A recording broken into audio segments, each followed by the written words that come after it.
Every change has a reason. Baby, let it come to you. Every soul, every season lives outside of status quo. If we stop believing we're meant to be, expanding our abilities. If the passion's gone.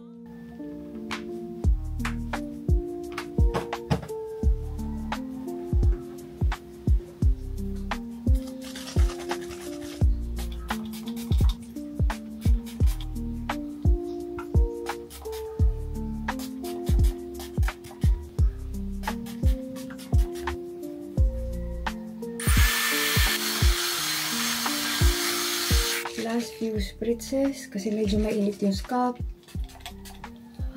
Super early today, guys. Good morning nga pala. I just did my makeup very quick. Alam nyo ba yung makeup na yan? I just did for around, say, tops 15 minutes with the lashes and all. Kasi I have my trusty products. Pagka may alam ka ng products na gagamitin sa routine mo, mabilis na lang. Minsan kasi doon nagtatagal sa pagpili ko ano gagamitin. And then very quickly, I blow dried my hair. And pinakita ko rin sa video na to that I use this one from Mediol. Yung kasing sa makeup, yun yung usual nyo nakikita sa routine ko. But with my hair care routine, I'm very, very simple. I don't blow dry my hair on a daily basis. It's still heat. So what I do, I use this anti-hair loss tonic from Mediol. Yes, it is an anti-hair loss tonic, but marami siyang gamit talaga. So bukod sa anti-hair loss nga siya, it also cools the scalp para mas less yung itchiness, na maraming factor kung bakit itchy. It may be because you have, alam niyo, yung mga maliliit na dandruff na makakate because of the weather or stress or dry lang talaga yung scalp mo. Or if you use tools frequently, if you apply heat on your scalp ng madalas. Which lately, ganun yung nangyayari sa akin kasi pag may events talagang nagbo-blow dry ako ng buhok. So pagkatanggal ko kanina ng towel, I already applied this one. By the way, here's a close-up. So it has a nozzle spray right here and ang ganda niya kasi pag diniretso mo siya sa scalp mo, talagang feeling mo semi-distributed na siya and all you have to do is really massage it kasi ang sarap, ang lamig talaga niya. And then saka ko blow dry yung buhok ko para mas less yung heat na makukuha ng aking scalp. I reapplied after and voila, my hair is ready for today. Dati kasi guys, na-feature ko na to sa channel ko but I figured out that I'm going to show you guys kung paano naman siya gamitin if you use your hair tools. So, hindi lang siya sa simula ng umaga or sa middle of the day. You can also use this when you use your hair tools. Marami actually gamit. Kaya meron ako sa bag ko pag umaalis ako nung maliit na version niya. I'm going to lagay dito sa screen. So, I'll be putting in the link, guys. Kasi, I just really swear by this product. But, ayan, I'm just getting ready to go out. This is a day for the team that we allotted. You all know that we have been improving our product since Arcadia Beauty launched. And, other than the quality of our product, syempre, hindi lang yun eh. We also have to invest in our people. So, itong event na to, medyo maaga siya. This is actually one of the things that we use para ma-run namin yung company and ma-manage namin yung mga tao even though we are here sa office or kahit wala kami sa office. So this makes everything easier for all of us, not only for us na business owner but also for our mga katrabaho. Syempre, mas madali ang trabaho, mas masaya sa office, di ba? So lahat talaga ginagawa namin and pinopost siya ni Jeloy kasi nga, if you want to scale out and if you want to really grow your company, hindi lang siya nagtatapos sa produkto, sa customer service, along with the people in their company, kailangan naaalagaan din sila. Quickly guys, I wanted to show you my fit for today. Kita ba lahat? Pero kagabi, after ng school ko, naghalukay ako ng susuotin ko kasi dapat smart casual. So today, I'm just wearing an old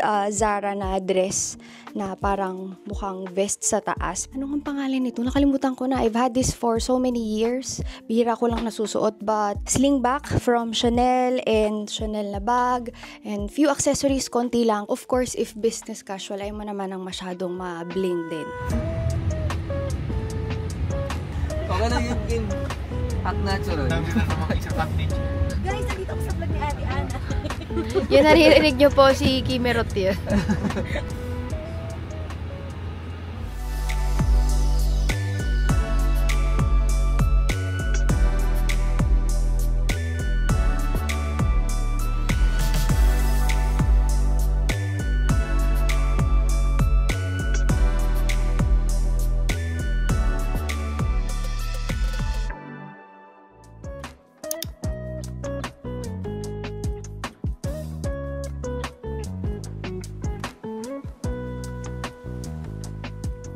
Here's the team ready here at Shangri-La. Lagi kong dala yung maleta if meron akong laptop. Baka magtaka kayo, hindi ako mag-check-in. May meeting lang kami na attendan. Actually guys, ang nasabi ko is meeting. Hindi siya meeting. Para siyang seminar for us to be able to use yung app properly. I-open nyo ng QR. Tara na din. Okay. Photo muna. Hi! Okay. Ipiprint yung ID. Thank you so much. Let's go. May pa-ID. Hindi ko alam, baka naman pa yan.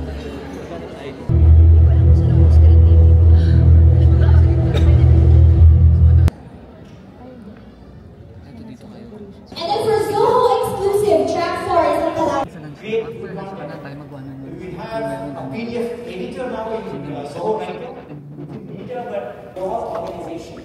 What is their sentiment as far as your organization is concerned? Well, we have done quite a bit of such. I've given us some examples here. Well, our expense could already scan receipts and automatically. Pero medyo na kumamagin.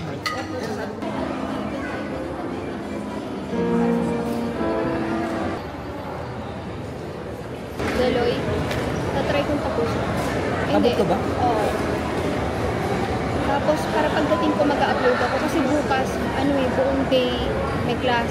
So, gusto ko nakafocus ako doon. Tapos, after ng klase, Ako din ganyan lalaro gagawin kami ko. ni X. Kasi umaga hindi ko siya makikita. Nasa office agad ako eh. Doon ako sa office mo. Kung minsan dadalhin ko sa X doon, para pahayin Oo, na pwede. yun. Kasi pag online class naman, flexible naman. Saka hindi ko rin kaya na hindi ko nakikita sa X.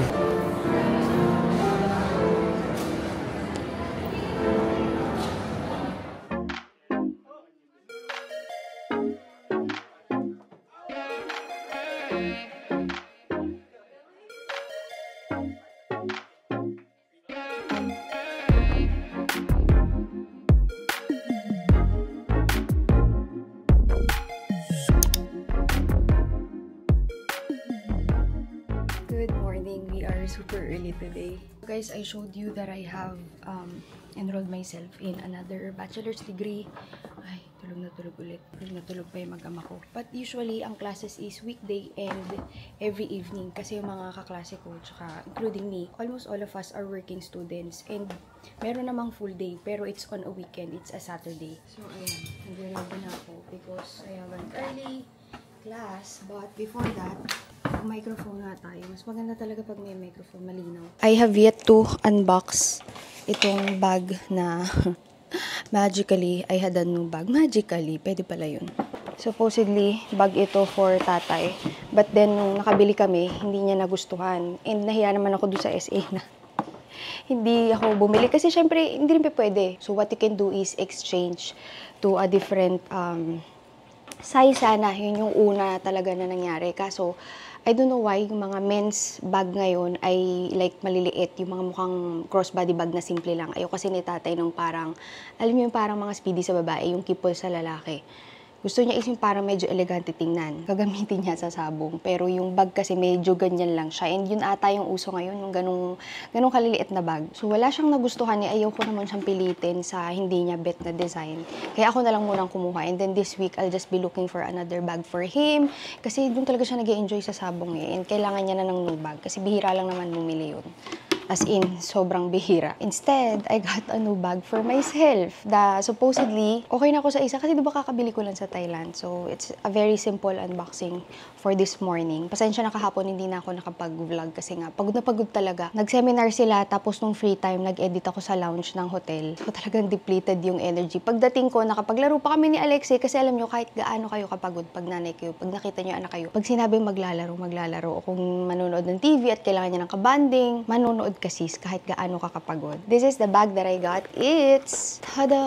So, one of the aesthetic bags in the market today. Pero alam nyo, parang hindi ko siya kaya ng, alam nyo yung mga uso na ganyan, tapos isusuot nyo yung kamay nyo. Parang hindi ko kaya. So, good thing meron siyang kasama na strap, which is removable. Itong strap na to, ako na yung naglagay niyan. And even this one, nung dumating siya, mabilisan lang. In-unbox ko siya and then I placed everything. Ako na naglagay niyan.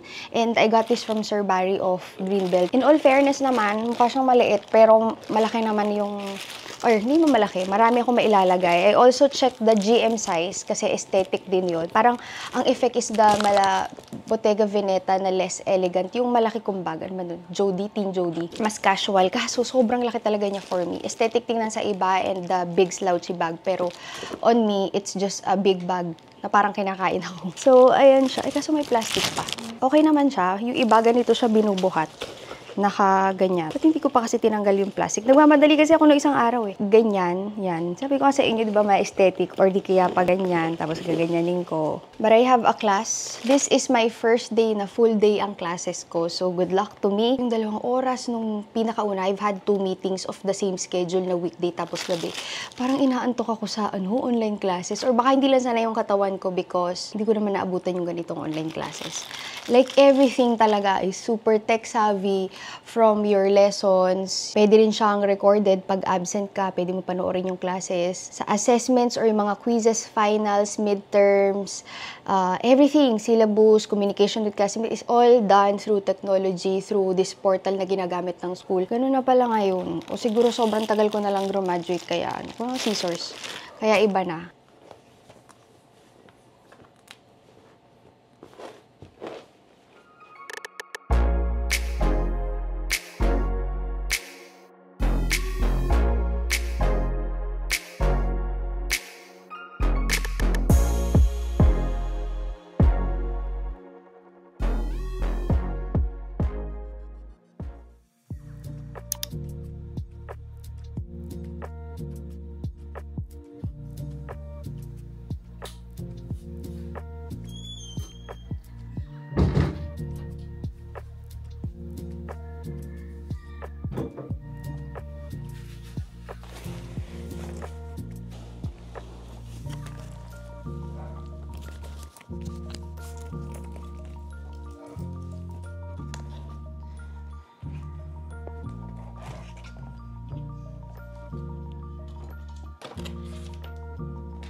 So, nandito na tayo sa office and guys, I don't always set this up like this kasi wala lang kami dito sa office yesterday kaya natanggal yung mga saksak ko. Pag umaalis kami, ang pina-plug back ko lang is yung charger ng laptop, yung USB dongle, ito.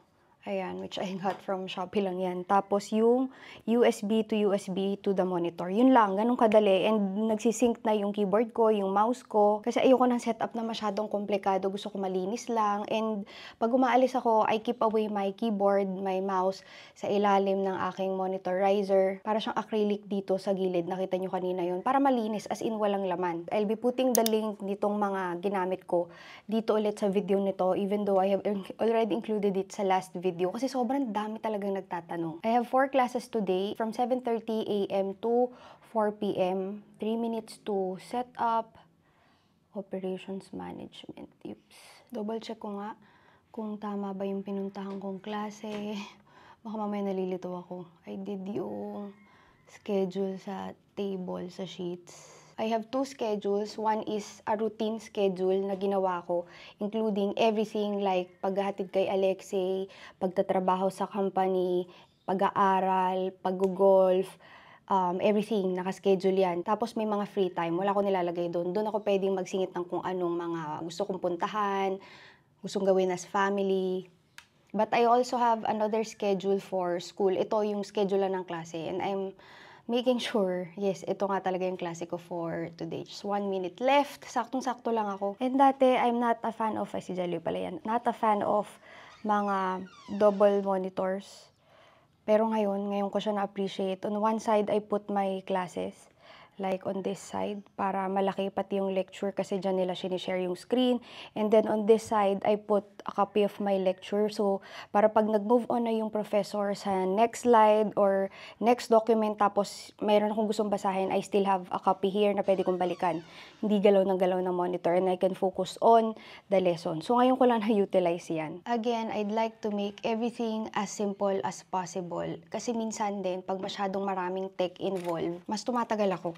Kasi hindi lang siguro ako sanay. Yung iba naman, pag walang tech, mas hirap. Then, I put my notes sa iPad so that wherever I go, I only have one notebook, which is my iPad. And I separate it in different notebooks. Pakita ko sa inyo, guys. For my digital notebook, I use GoodNotes. And sa GoodNotes, ayan, very simple as well. Ang ginawa ko, color-coded. For my Tuesday classes, I have one color. 2 classes lang naman yon. For Thursday, another color. And then for Saturday, another color. I think I have a total of 8 classes for this term and 3 terms dun sa school na pinag-enrollan ko. So, I have also an extra student planner para ito yung pinaka-diary ko for school where I take note sa mga assignment tapos kung ano nangyari during the day. By the way, ang dami nagtatanong ko anong course ko. I'm just not sharing it because kakasimula ko pa lang and I just like to keep it to myself. But this course, as a clue, most of us in this course are already first degree holders. This is already my second degree, and nung nagkatanong isang beses, mostly are engineers or already working in the industry, lawyers, or yung mga iba naman, mga tipong katulad ko, mga nanay, pero mga hardcore na nanay, mga tipong 4 yung anak, tapos may nasa college na, medyo malalaki na, pwede na sila mag-alat ng oras for themselves. So, yes, as a mom, sa umpisa talaga, alam niyo yung mas mababawasan yung time mo. But once your kids grow up, talagang you will have all the time back to yourselves. Kaya ako din, ngayon, kahit marami akong gustong gawin, I still allot time for Alexi kasi ayokong pagsisihan ko na na-miss ko yung childhood niya just because I'm really focused on making a brighter future for him. Parang dapat balance lang. Nagustuhan ko rin tong course na to kasi nga maganda yung schedule niya, fitted for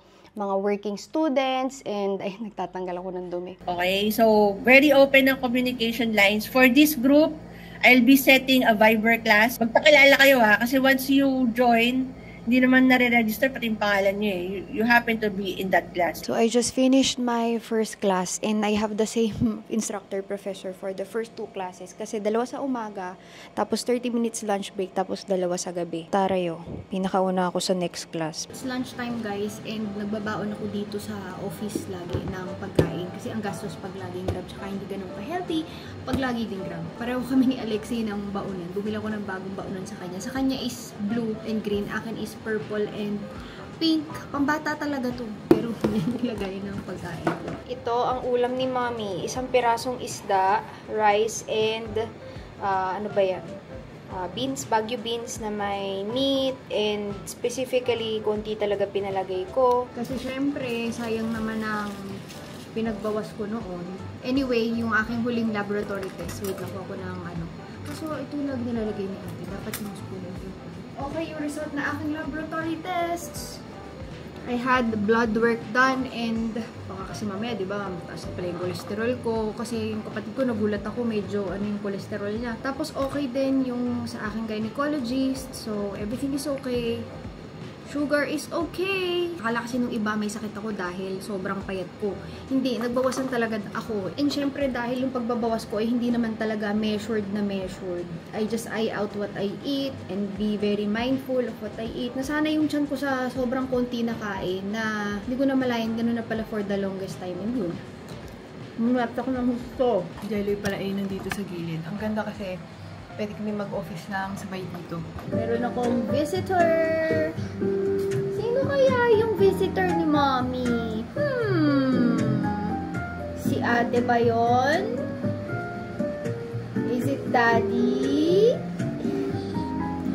Or is it Kuya Marcos? Bumubo lang eh, naririnig ko eh. Naririnig ko talaga.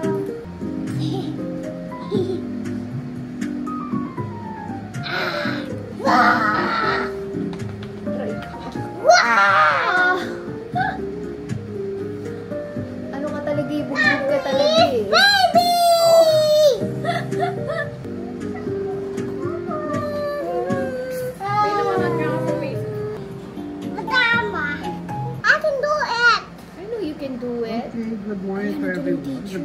again and everything. Kita ni baby Tita. That's my teacher. Kay Mami yan? Direct na po kayo makapasok at the same time, hindi ko daw kailangan i-admit pa sensa kasi sometimes when I'm going to present already and do my lecture, hindi ko na ho nakikita itong. What did Mommy do? Remove the brown skin. Remove? Why? Why did Mommy remove the brown skin? Yeah, nakakain yung seeds because they're too small. Say it, the seeds are edible. Okay guys, ayan, kakatapos lang ng classes and kakadating lang na order ko. After kong mag-diet ng lunch, ang merienda ko ay potato corner at milk tea. Hindi naman laging ganyan. Sabi ko naman, hindi naman na sobrang stricto ko talaga katulad before sa aking kinakain. As in, no sugar drinks, no coke, no milk tea, sa kape, black coffee lang. Pero ngayon, mas lenient na ako. Pero pagdating sa portioning, ibig sabihin noon yung tamang portion lang, kung alin yung kakainin, so that I can accommodate yung mga ganito on an occasional basis or pag lumalabas. Tsaka, whole day, 7:30 to 4 p.m. classes, pagbigyan nyo na ako ng sis. Lodi! Halika rito. Napakakulit kasi, nandito siya kanina sa may paa ko. Pumasok kasi siya, sabi ko dun muna siya sa labas kasi pagpapasok siya, katulad ng ginawa niya kanina, sinascratch niya yung door. Eh, habang nagkaklase ako, alam niyo yun? This is also my emotional support for my classes. Kasi marami ka natutunan sa instructor natin today, ha? Hindi naman siyang nandito, so pag office, ang kasama namin dito is si Dodi. Tapos si Alexei is nasa school. And then pagka uwian na, dito matutulog si Dodi. Kasi nga, hindi pa rin sila magkasundo hanggang ngayon ni Alexei. Kasi sobra talagang pinagpapasalamat ko na super flexible ng aking oras sa trabaho na I can earn by pursuing my passion, which is vlogging. And then, I can take care of my family, I can still study. Sobrang grateful talaga sa nangyayari sa buhay ko ngayon. Hindi naman tayo nagmamadaling yumaman. Isa sa lessons na tutunan ko kay tatay, we were in this car ride, ang sabi niya, hey, shak, ang layo pala na microphone, sorry guys. Inon ko pa, tapos ang layo. Hey, shak, ang layo pala na microphone, sorry guys. Inon ko pa, tapos ang layo. Sinabi niya sa akin, pauwi kami nun sa check-up. Tapos, kasi yung kapatid ko that time, parang nasistress ata sa trabaho, ganyan. Sabi niya, alam nyo, sabihin mo yung kapatid mo, sabihin mo, hindi dapat minamadali ang pagyaman. Tanda ko kasi yung sarili ko nung nasa 20s ako talagang as in, hustle. Nagkabaliktad kami ni Jeloy nung nagkaroon ako ng anak. Parang feeling ko mas naging relax ako. I really make time for the things that I want to pursue. Syempre, pag bawas ang oras mo, matututo ka talaga mag-manage ng oras. Wala akong ganun before. Ang oras ko lang before ay puro sa trabaho. Kasi diba, ang trabaho ko naman can be done while traveling, ganyan. As in, puro trabaho. So, feeling ko ngayon na may anak ako, talagang deserve ko i-enjoy yung anak ko while also still being responsible, providing for my kid. But ngayon nasa 30s ako, mas relax talaga ako. Sino ba namang ayaw yumaman? Pero it just takes time, you know? It just takes time. And you have to be patient. You have to learn how to trust the process. Kahit during the process, ilang beses mo tatanungin yung sarili mo, bakit ko ba ginagawa to sa sarili ko? Tama ba yung pinupuntahan ko? Tama ba yung ginagawa ko? Wala namang makakapagsabi sa iyo kung alin yung direct na path. Ikaw sa sarili mo, malalaman mo yan. Pag gumigising ka sa umaga ng bago ang alarm mo, yun ang indication ko. Ibig sabihin, grateful ka sa buhay mo at gusto mo yung ginagawa mo. I will be ending this vlog, guys. Maraming salamat sa panonood and see you on my next videos. Bye-bye.